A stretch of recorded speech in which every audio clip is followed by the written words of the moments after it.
Court does call the case of People versus John Johnson.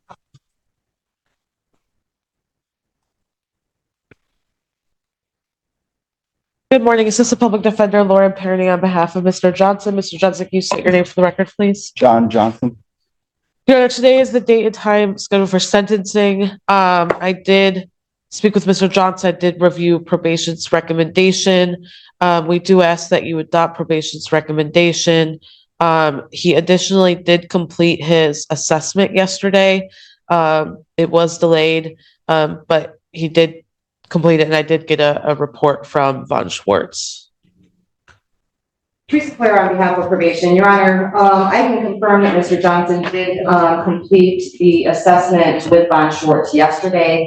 I got a copy of that emailed to me last night. I do have some concerns about Mr. Johnson's honesty when he was answering the questions at Von Schwartz, given the report that I breezed through. I haven't had a chance to look at thoroughly to give a recommendation. At this point, Your Honor, I guess I would ask that Mr. Johnson be remanded and that we adjourn sentencing to February 28th. That would give me a chance to take a look at that, and it would also address his bond violations. There's been continued use of drinking while on the sober link. The court did get that report on the bench warrant was issued, so the case is currently on bench warrant status as it is. Anything you want to say to that particular recommendation? Your Honor,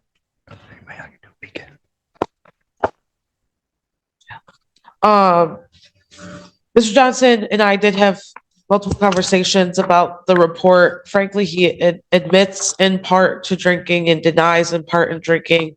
Denies which part of drinking?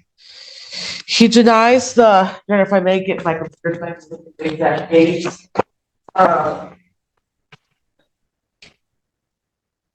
He admits that he drank on the first The November, December dates? the February 1st date.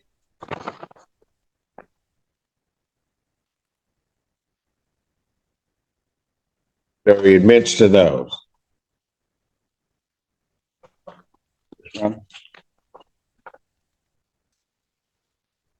He admits to that date. That's it?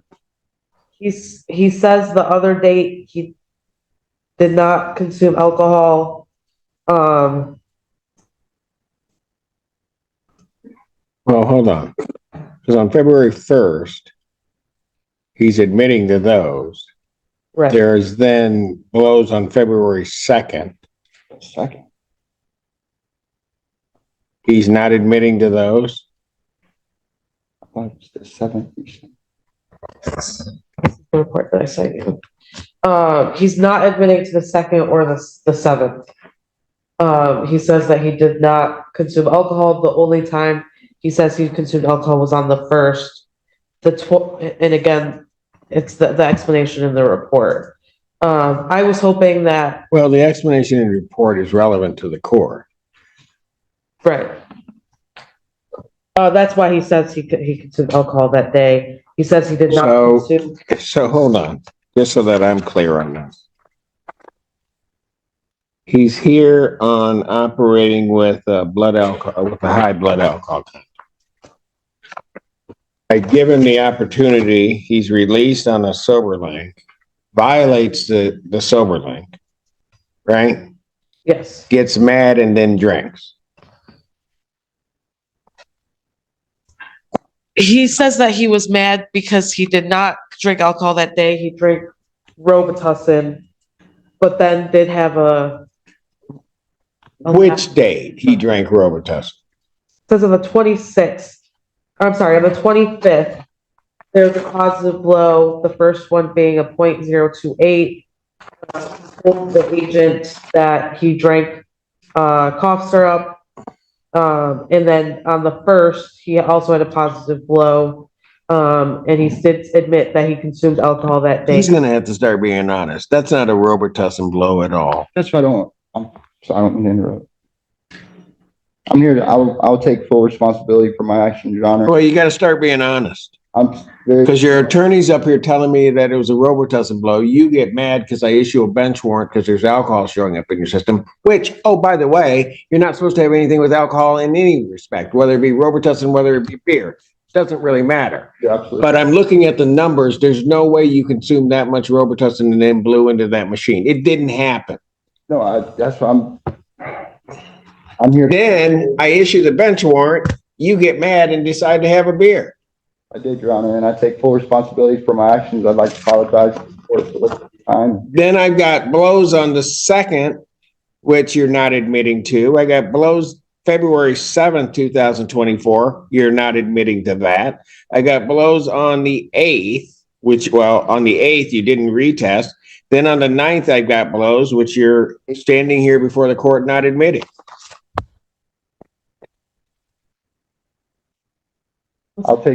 I'll admit to all of them, Your Honor. I'm not sitting here trying to blow smoke up the court. I'm here to take responsibility. So you can do whatever you want to do, but I'm just trying to figure out what you're admitting to.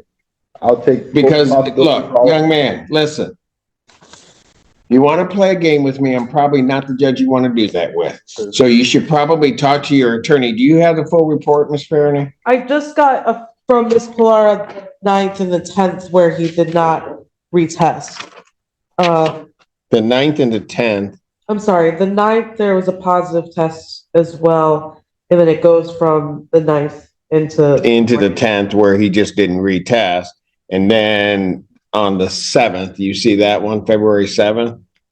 Right, yes, I have that report, yep. And on the 2nd, there's additional blows on the 2nd of February where alcohol comes back. Right. Then on the 7th, where alcohol is picked up, and then on the 9th. So apparently he was mad about the bench warrant for a long time. I'll plead guilty to all of them, Your Honor. I'm not trying to play games with you. I didn't hear you. So I will plead guilty to all of them, Your Honor. I'm not trying to. Did you do it? Yes, sir. Then why'd you tell your attorney you're only admitting to one? You knew you had been drinking. You also know it wasn't Robitussin. You know something? You're just going to have to be honest. Yes, sir. At some point. Yes, Your Honor.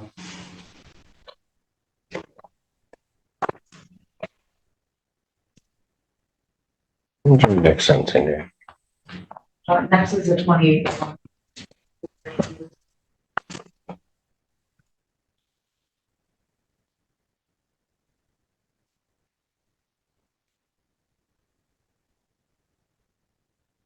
That's in a 1. Yes.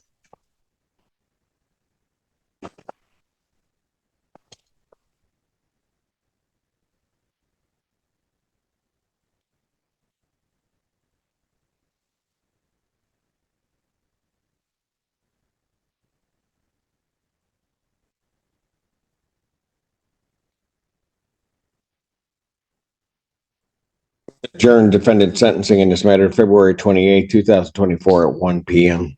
Defendant is remanded to the Washington County Jail. He's to be held without bond pending sentencing. Defendant remanded.